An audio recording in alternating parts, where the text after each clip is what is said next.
The kitchen light had been burned out for 11 days. I knew because I counted. I sat at my own table in the dark, eating crackers I had found in the back of a cabinet, and I told myself this was fine. This was temporary. My son had said he would send someone to fix it. He had said that 2 weeks ago. That was the night my granddaughter Sophie walked through my front door without calling first. She stopped in the doorway, one hand still on the knob, and stared at me sitting alone in the dark with a sleeve of crackers and a glass of tap water. She did not say hello. She did not say anything for a long moment. Then she stepped inside, found the switch on the lamp by the couch, and the room filled with light. "Grandma," she said slowly. "What are you eating?" I was not hungry for much tonight. She walked to the kitchen and opened the refrigerator. I watched her face change. There was a carton of eggs, one of them cracked. There was a bottle of ketchup and some leftover rice from 4 days ago. She opened the cabinet above the stove. A can of soup, half a box of oatmeal. "You get your pension every month," she said, turning to face me. Her voice was careful, the way people speak when they are trying not to alarm someone. "Your teacher's pension, $8,500. "I know what I get," I said. "Then why is there no food in this house?" Before I could answer, my daughter-in-law Vivian appeared from the hallway. I had forgotten she was there. She had come earlier to drop off some mail, and I had asked her to wait while I looked for a document she needed. She stepped into the light now with a slow, composed smile. "Dorothy doesn't need to worry about grocery shopping," Vivian said pleasantly. "I handle all of that now. She forgets things. It is easier this way." Sophie looked at her for a long moment, then she reached up and removed the small pearl earrings her mother had given her, placed them on the end table beside the lamp, and said in a voice I had never heard from her before, "Then explain to me why she is eating crackers alone in the dark. My name is Dorothy Harlan. I am 68 years old. I taught 3rd grade for 31 years at the same elementary school, in the same town where I was born, where I raised my son, where I buried my husband 6 years ago. I have soft hands that used to hold small ones all day long. I have grey hair I stopped colouring the year Robert died. I have a pension that sends $8,500 into my account every single month because I worked every single year and I never missed a day. I did not have to. $8,500 is enough for my mortgage, my utilities, my groceries, my medications, and a small amount left over that I used to put toward a college fund for Sophie. I used to have dinner with my friend Carol on the first Thursday of every month. I used to drive myself to church on Sunday mornings. I used to feel like my life was mine. That was before Marcus came to me with the restaurant idea. My son is 43 years old. He has his father's eyes and his father's charm, and I understand now, none of his father's judgment. 2 years ago he came to me on a Sunday afternoon in the fall, sat across from me at this same kitchen table, and told me he had an opportunity. A restaurant. Not just one, he said. 3 locations, a real brand, a concept that the investors were already excited about. He just needed initial backing to show the bank he had family support. He said that phrase twice. Family support. I asked if it was risky. He smiled the way he always smiled when he wanted something and said, "Mum, I have Vivian. She is an accountant. She will manage everything. You will not have to lift a finger." Vivian was the one who brought the papers. She spread them across my table and explained them in a voice that was smooth and practiced, the way someone speaks when they have done this before. She said one document was a financial coordination agreement, so she could help me with transfers if I was ever unavailable. She said it was standard. She said it was only for emergencies. I signed where she pointed. I did not read every page. I trusted my son's wife the way you trust family, which is to say completely and without thinking about it much. The first few months felt normal. Vivian set up online banking and said it was more modern. She offered to handle the bill payments, so I would not have to bother. She said she would send me a summary each month. The summaries never came, but the bills were paid, so I assumed everything was fine. Then small things started. When I said I wanted to visit my sister in Arizona, Vivian said the timing was not right. When I asked for cash for my Thursday dinners with Carol, she said of course and handed me an envelope, and inside was $40. When the microwave stopped working, I asked about getting a new one, and she said it was not in the budget right now. I started to wonder if my pension was smaller than I remembered. I started to wonder if I had miscounted the years or misunderstood the amount. I stopped calling Carol to reschedule. I stopped mentioning Arizona. I stopped asking questions because asking questions made me feel like a burden, and I had spent my whole life trying not to be one. Sophie stood in my living room now, with her earrings in her fist and her eyes fixed on Vivian. "What budget?" Sophie asked. Vivian's smile stayed in place. "Dorothy's finances involve structured allocations. Marcus's business requires managed cash flow. We are building something for the whole family. She is my grandmother," Sophie said evenly. "Not an investor. And she is standing in her own kitchen with nothing to eat." Vivian's voice dropped slightly. "You do not understand how complicated the business has been. There have been delays, supply chain issues. It takes time." Sophie looked at me. "Grandma, how much money comes in every month?" $8,500, I said quietly. "Did you know your refrigerator was empty?" I looked down at the table. I had known. I had been telling myself it was temporary, that Vivian would bring groceries soon, that I just needed to wait a few more days. Waiting had become the main thing I did. Sophie pulled out her phone. "I am ordering groceries right now." Vivian stepped forward. "That is not necessary." "It is very necessary," Sophie said without looking up. "And tomorrow morning, Grandma and I are going to the bank." The colour in Vivian's face shifted. "There is no reason to go to the bank. Everything is managed properly." Sophie looked up from her phone. "Then, it will be easy to show us the statements." That night, after Vivian left, Sophie made eggs and toast and we sat at the kitchen table under the light she had fixed by simply replacing the bulb she found in the drawer I had forgotten about. We ate slowly. Sophie asked me about the papers I had signed. I told her I could not remember the titles, only that Vivian had said they were standard. Sophie was quiet for a long time. She was in her second year of law school. She had her mother's patience and her grandfather's directness. She held her fork and looked at the wall. "Grandma," she said carefully, "did you sign a power of attorney?" I turned the question over in my mind. There had been several documents that day. Vivian had turned pages quickly and pointed to lines and said things like, "This one is just for tax purposes and this covers coordinated transfers." I had not asked her to slow down. "I do not know what I signed," I told Sophie honestly. She nodded slowly. "A power of attorney gives someone legal authority to manage your finances. But here is the thing they may not have told you." She looked directly at me. "It can be revoked. Any time. By you. With a simple written statement." I stared at her. "Vivian never mentioned that." "No," Sophie said. I imagine she did not. Marcus arrived early the next morning.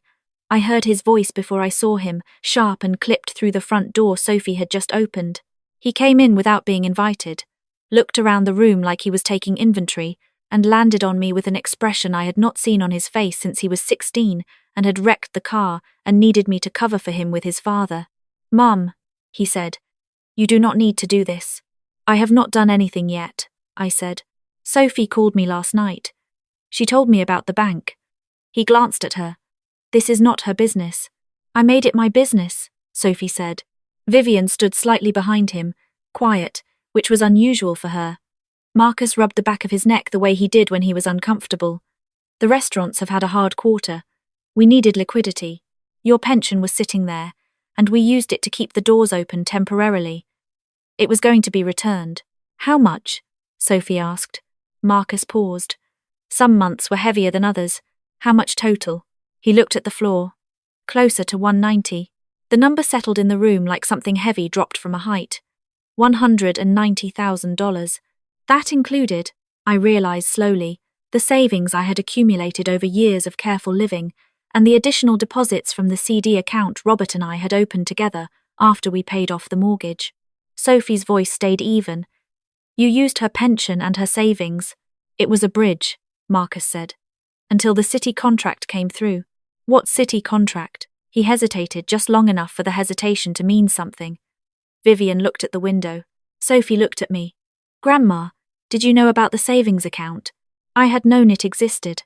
I had not checked it in over a year because Vivian had set up consolidated statements, she said, and I would see everything in one place.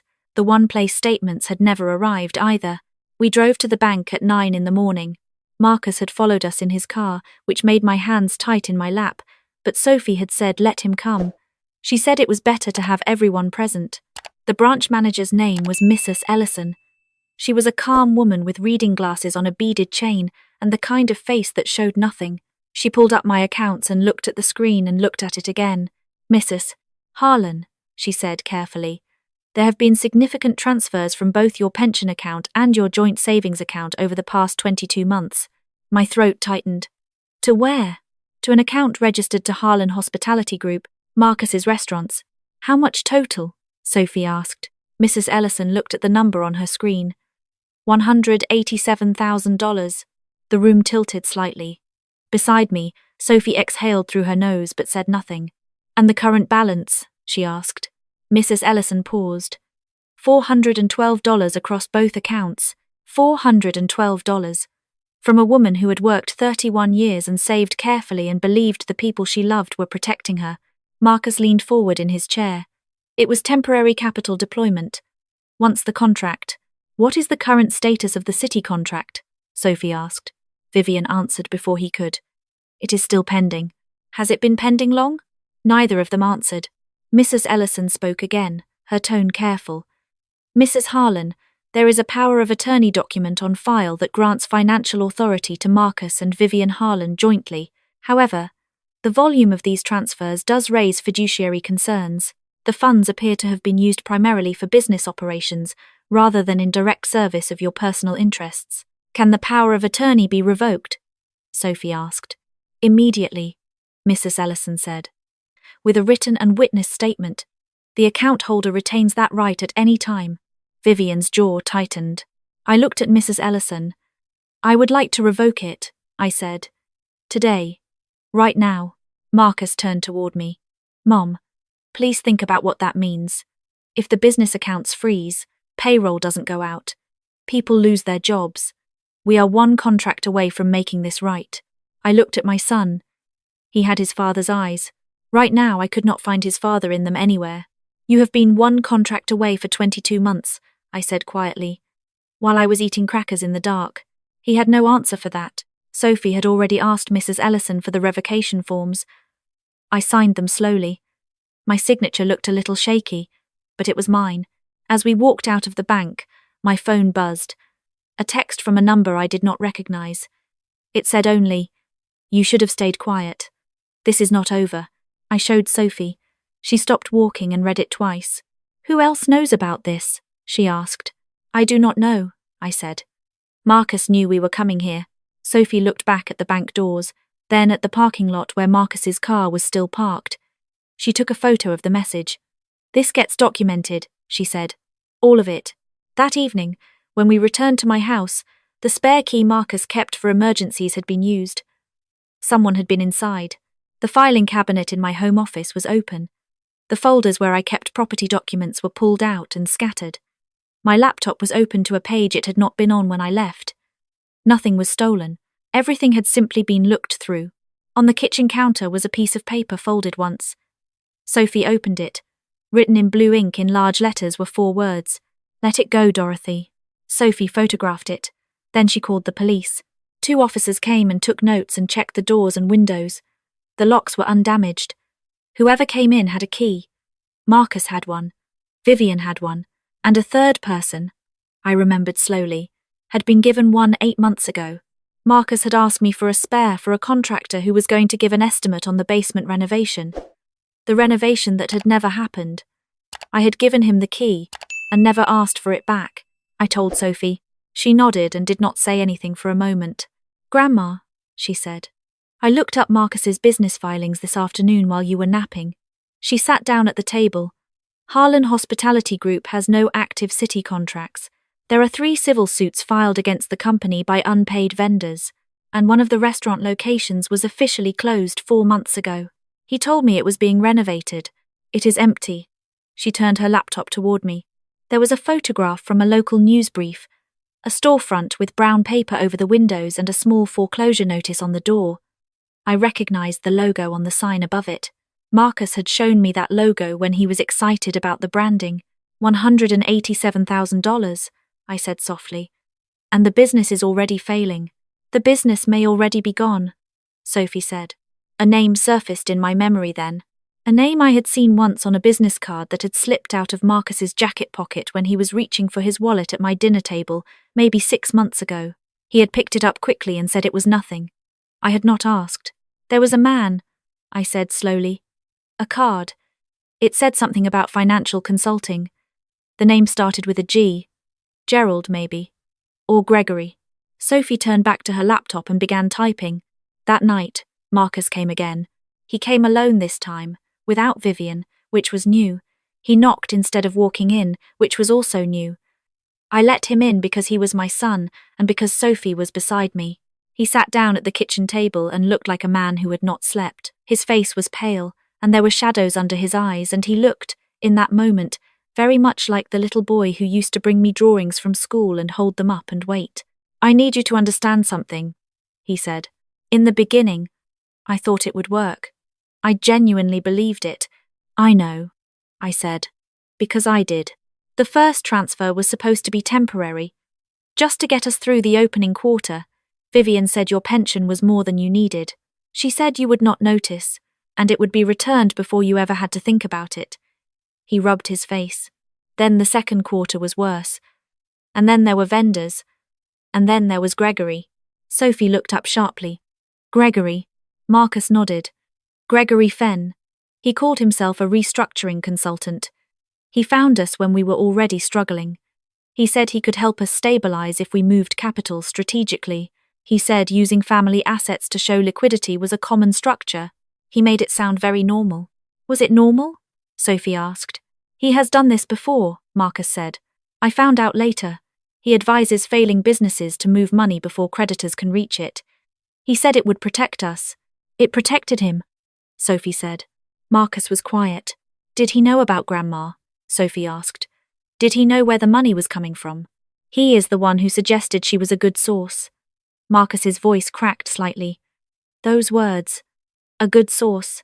I heard them, and I told myself it was just business language, that it did not mean what it sounded like. The room was very quiet. The threatening messages, Sophie said. The break-in. Marcus looked up. I swear to you, that was not me. Gregory panicked when Sophie called me last night. He has exposure in this. If an investigation opens, it does not just touch me. I told him I was not going to interfere with whatever Mum decided to do, and he stopped. He has more at stake than I realized. Sophie had already pulled up a name on her laptop. She turned it toward me. Gregory Fenn had a professional profile and a company name, and, below a search result from 3 years ago, a brief mention in a financial trade publication about an inquiry into advisory misconduct. He does this for a living, Sophie said simply. The next morning, Sophie called an attorney she had found through her law school's elder law clinic. His name was Mr. Bauer. He arrived at my house in a jacket and carried a briefcase and asked me questions in the careful, patient way that reminded me of a good teacher, which I appreciated. He reviewed every document we had, the power of attorney, the transfer records the bank had printed for us, the loan agreements Marcus brought in a folder he had been carrying under his arm when he came the night before, the business filings Sophie had found, and the text messages and the folded note from the kitchen counter. Mrs. Harlan, Mr. Bauer said when he had looked at everything, the power of attorney has been revoked, which is good. The transfers raise serious fiduciary concern. The funds were used for business purposes that provided no direct benefit to you, which is a misuse of the authority granted, and the advisory involvement of Gregory Fenn, if documented properly, opens a separate line of liability. Can she lose the house? Sophie asked. Mr. Bauer looked at me carefully. There is no collateral recorded against your property. We checked the county records this morning. That is one protection you still have. However, the savings that were transferred may be difficult to fully recover if the business has no remaining assets. I thought about $187,000. 31 years of working and saving. Robert and I had put money in that account every year since we were married. We used to joke about what we would do with it when we were old. We never decided on anything specific. We just liked knowing it was there. What happens to Marcus? I asked. Mr. Bauer's voice was even. That depends on several factors, including his cooperation with the investigation, the documentation of Gregory Fenn's involvement, and how the financial institution chooses to proceed. Acting on the advice of a fraudulent consultant does not remove personal liability, but it does affect the picture considerably. Marcus was in the room. He did not say anything. He sat with his hands flat on the table and his eyes down. "I want Gregory Fenn investigated," I said clearly. Mr. Bauer nodded. "I will file a formal complaint with the State Financial Regulatory Board. I will also contact the bank to document the advisory misconduct claim. These things take time, but they create a record. I want my accounts placed under independent oversight," I added. "Not a family member, not anyone Marcus knows. Someone independent." "Absolutely," Mr. Bauer said. "We can arrange a professional fiduciary to oversee your finances on a transparent basis, with full statements sent directly to you every month." Vivian arrived an hour after Mr. Bauer left. She came to the door and knocked, and I answered it myself, which surprised her. She was used to walking in. She looked past me into the room. Sophie was sitting at the table. She looked at Vivian and did not move. "I wanted to talk to you," Vivian said to me. "Then talk," I said, and I did not step aside to let her in. She stood on my front step and her composure flickered slightly. "This investigation is going to embarrass the whole family, the restaurants, everything Marcus worked for. If you let Mr. Bauer proceed, it goes public. There will be records, court filings. It will follow Marcus forever. He followed me into the dark," I said quietly. "He followed me to an empty refrigerator. He followed me to crackers and tap water. He let me believe I was a burden on my own money." Vivian's eyes dropped. "I did not stop Marcus," she said, very quietly. "I should have. I thought it was temporary too, at the beginning. Then it kept going, and I did not know how to stop it." "You could have told me the truth," I said. "Any day, in 22 months. You could have told me the truth." She had nothing to say to that. After a moment, she walked back to her car. The weeks that followed were hard in a different way than the months before had been. The months before had been hard in the way that quiet, hopeless things are hard, where you sit in the dark and tell yourself it is fine. These weeks were hard in the way that doing something about a problem is hard, full of phone calls and paperwork and conversations that cost something. The bank investigation confirmed the transfers and flagged them for review. Gregory Fenn was notified of the regulatory complaint and did not respond warmly. He retained an attorney within 48 hours, which Mr. Bauer said was exactly what a guilty man would do. Marcus filed for business restructuring.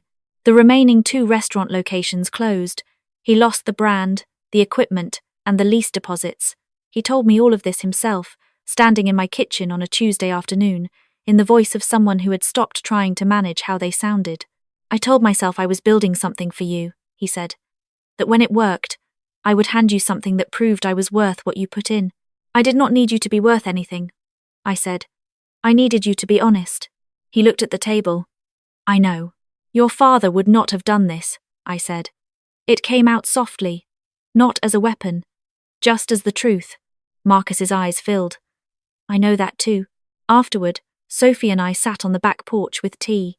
The yard was the same yard I had always had, the same roses Robert planted, the same bird feeder he hung on the same shepherd's hook. The light was low and orange, and the air was still warm. "There is something I want you to remember," Sophie said, wrapping her hands around her mug. "What is that?" "Signing papers without understanding them is not a sign that you are too old or too simple. It is what happens when someone you trust deliberately makes things confusing. That is not your failure. That is their choice." I had read a comment once, on something I had been watching, where someone wrote that people over 70 were always being treated in stories as though they had lost the ability to think. I had thought about that comment often in the past weeks. I had thought about the 31 years I spent teaching children to read, to reason, to ask questions. I had thought about the fact that the reason I had not asked questions was not because I could not, it was because I had believed the people who told me I did not need to. "I want something," I said. "What?" "I want Carol's number. I want to call her and reschedule Thursday dinners." Sophie smiled slowly. "Done. And I want to look at flights to Arizona. I will help you book it." The power of attorney was revoked. The professional fiduciary began sending me statements on the 1st of every month, 2 pages with every transaction listed clearly, and a balance at the bottom that I read carefully and signed off on. My pension came in on the 15th and I saw every dollar of it and I knew where it went. The kitchen light worked. The refrigerator was full. The heater ran every evening the way it was supposed to. Gregory Fenn's regulatory case was still open. Mr. Bauer said these things took time, but they did not go away. Marcus had begun making payments toward what he owed me. Small amounts because small was what he had. But steady. He did not make excuses when he came. He did not ask me to drop anything. He came and sat at my table and drank coffee and talked about finding work. One afternoon I found the old photo album Robert and I had put together, the one with pictures from every year of Marcus's childhood. In the middle of it was a drawing he had done when he was 8 years old, a crayon picture of our house with our family standing outside, all of us with yellow stick-figure hair and enormous smiles. He had written at the bottom in his careful second-grade printing, "My family." He had always spelled it wrong, family without the I. His teacher had corrected it, but he always forgot. I kept the drawing on the refrigerator, not to forgive too quickly and not to hold on too long, just to remember that the person who had done this to me and the person I had raised were both real, and that what came next depended on which one showed up. Sophie called me that evening to check in. She asked how I was. I told her the truth, which was that I was tired, but I was not afraid, and those were two very different things. "You know what you did?" she said. "What?" "You stopped waiting. You stopped sitting in the dark and waiting for someone to fix it. You fixed it yourself." I thought about that. "You were there," I said. "I was beside you," she said. "But you were the one who said yes when it counted. In the bank, with the papers. You were the one." After we hung up, I sat for a while at the kitchen table with the light on. I thought about the 31 years of third graders who had come through my classroom, not knowing how to read, and left knowing. I thought about the ones who had been afraid to try. I always told them the same thing. The page does not get easier by looking away from it. You have to look directly at the words, even when the words are hard, and you read them one at a time. I had not done that. I had looked away. I had signed without reading, and trusted without questioning, and sat in the dark, and told myself it was temporary for 22 months. But I had also walked into a bank on a Tuesday morning and said in a clear voice that I wanted to see every transaction. I had also signed the revocation forms with a shaky signature that was still mine.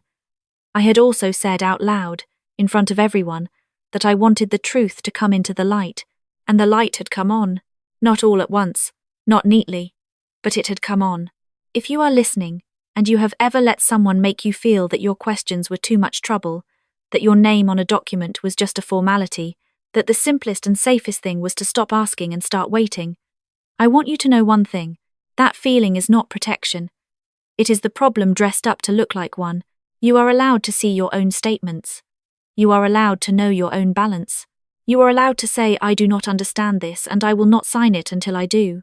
A power of attorney given in trust can be revoked in truth. Anytime. With your name and your voice and your clear understanding of what you are doing. And if the people around you go quiet when you say you want to understand, that silence is not comfort. That silence is the answer. The crackers are gone now. I threw out what was left of that sleeve the morning after Sophie came, when the groceries arrived and the refrigerator filled up and the kitchen smelled like something warm and real again. I never want to need crackers in the dark again. And the best way I know to prevent that is to make sure every light in my life is one I control.